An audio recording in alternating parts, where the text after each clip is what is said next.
बिस्मिल्लाहिर्रहमानिर्रहीम। ये अगली जो दवाई हम जिस पर डिस्कस करेंगे उसका नाम है ट्यूबरकुलिनियम।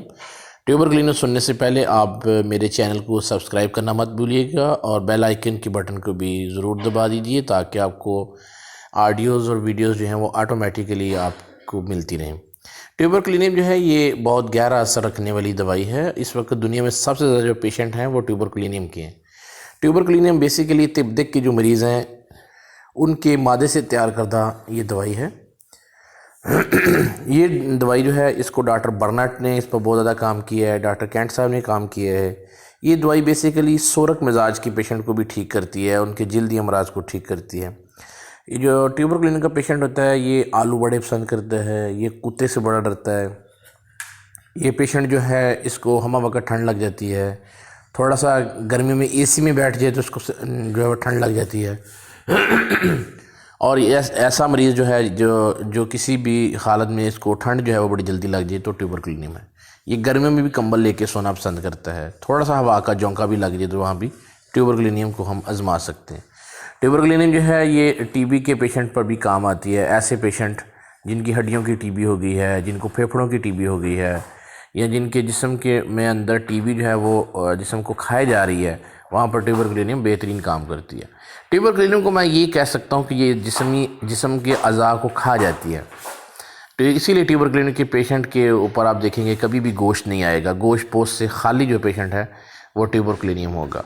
ट्यूबरकुलिनियम के जो आप गले की जो नीचे वाली जगह है, हंसली की हड्डी के दरमियान वाली जगह पर वहाँ गड़ा बन जाता है। आप देखेंगे जब कोई पेशेंट या मरीज़ या कोई ट्यूबरकुलिनियम का जो पेशेंट बोलता है तो उसकी रगें जो हैं वो फूल जाती हैं।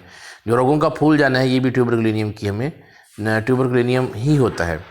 ट्यूबरकुलिनियम जो है ये इसका जिस्म जो है वो पतला रहता है, सीना तंग रहता है और ये अक्सर जो है वो ठंड का शिकार रहता है। इसलिए इसको मुज़म्मन नज़ला, पुराना नज़ला, केरा जो है वो इसमें इसको होता है। ट्यूबरकुलिनियम का जो पेशेंट है इसकी मज़ीद अलामात को हम बारीकी से देखते हैं।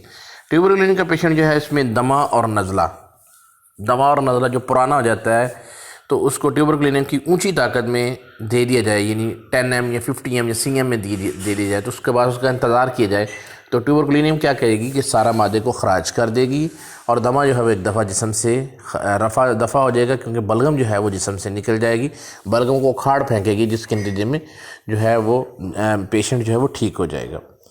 ट्यूबरकुलिनियम जो है वो जल्दी अमराज की सरताज दवाई है।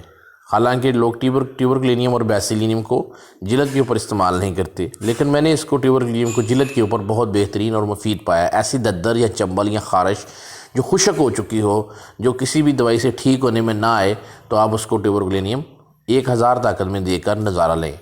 ऐसे पेशेंट जो छोटे कद के हैं, बौने कद के रह जाते हैं, जिनके में कद बढ़ने का रुझान कम होता है और जिस्म साथ में पतला हो जाता है, तो वहाँ पर ट्यूबरकुलिनियम 1 mg की खुराक देकर उसके असरात का इंतज़ार करें।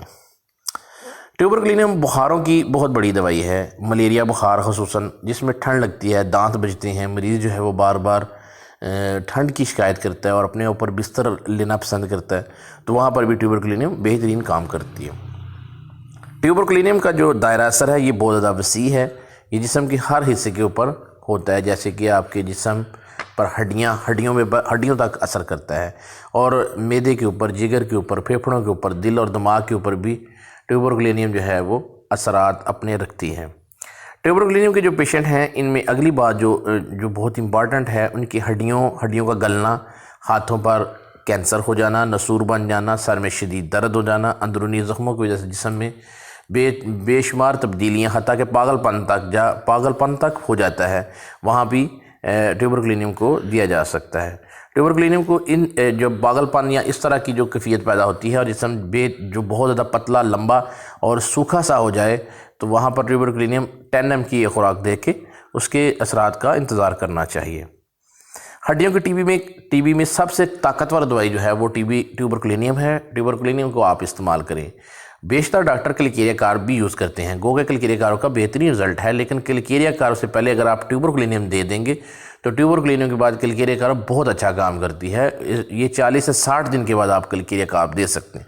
तो क्लिकेरिया कार्ब हड्डियों की कीमती मादों को भी सही करेगी, उसके अंदर होने वाले कैल्शियम को भी सही करने की सलाहियत रखती है।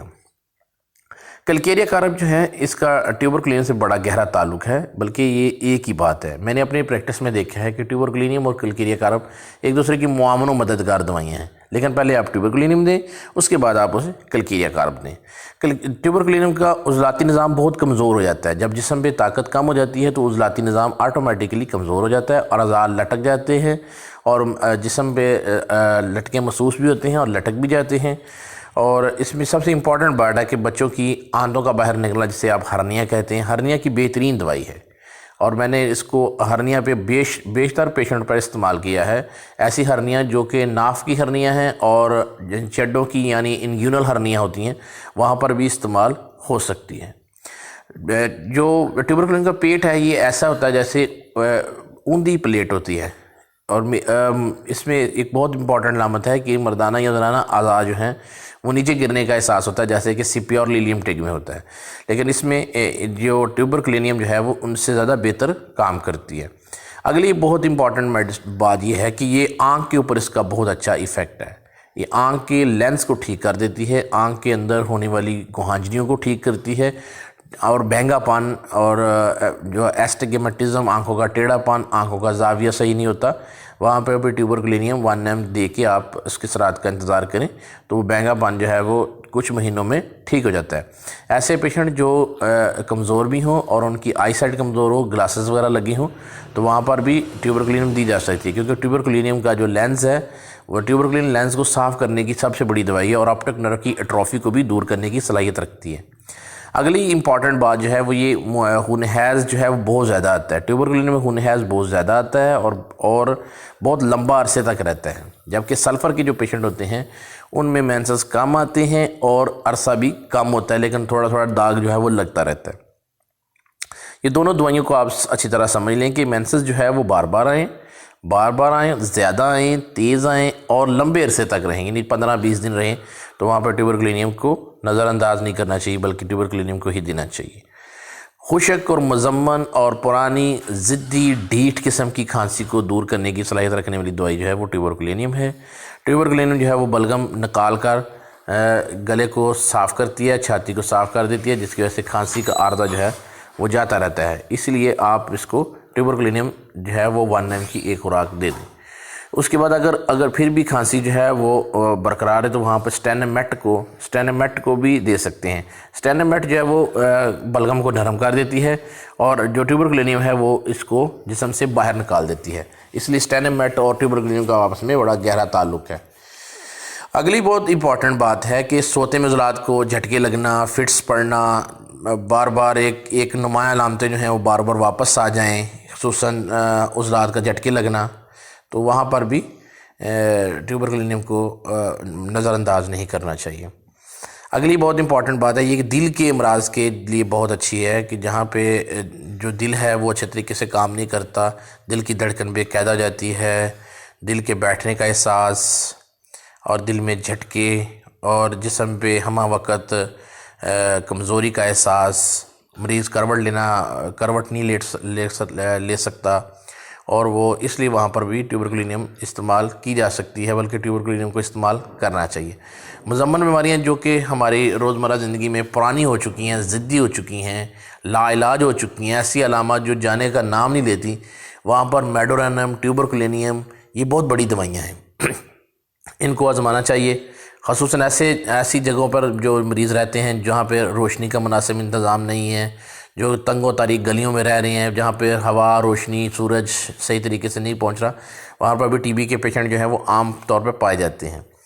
हमारे यहाँ ये रुझान है कि हम टीबी का टेस्ट करवाते हैं। जब ट्यूबरकुलोसिस का टेस्ट होता है, कल्चर टेस्ट होता है, तो फिर हम कहते हैं जी इसको टीबी होगी, तो फिर हम टीबी मानते हैं। हालांकि हम होम्योपैथ जो हैं, जो क्लासिकल होम्योपैथ हैं, वो उसी वक्त जांच लेते हैं जब वो पेशेंट को यही पूछते हैं कि आपको ठंड ज़्यादा लगती है कि गर्मी, तो वो मरीज़ अक्सर यही कहता है कि मुझे ठंड बहुत ज़्यादा लगती है। ट्यूबरकुलिन की यादगार अलामत यह है कि ये इसको ठंड भी पीक पे लगती है और गर्मी भी पीक पे लगती है। यानी जब ठंड आती है तो ये बहुत ज़्यादा इसको ठंड लगती है, गर्मी आती है तो बहुत ज़्यादा गर्मी लगती है। वो कहता है जी मुझे बहुत ज़्यादा गर्मी लगती है, मुझे बहुत ज़्यादा, यानी पीक पे रहता है। ये ट्यूबरकुलिन की एक बहुत बड़ी अलामत है। जब वो चाय पीता है तो वो गर्म पी लेता है और जब शरबत पीता है तो वो ठंडा यख पीता है। ये दोनों अलामतें जो हैं आपको ट्यूबरकुलिन के मरीज़ों में मिलेंगी। ट्यूबरकुलिन जो नमूनिया पुराना नमूनिया और कान पेड़े और अतराफ गले के अतराफ़ में होने वाली तब्दीलियाँ और थायराइड ग्लैंड TSH हार्मोन का ज़्यादा हो जाना, वहाँ पे ट्यूबरकुलिनियम दे के आप इसके असरात का नज़ारा ले सकते हैं।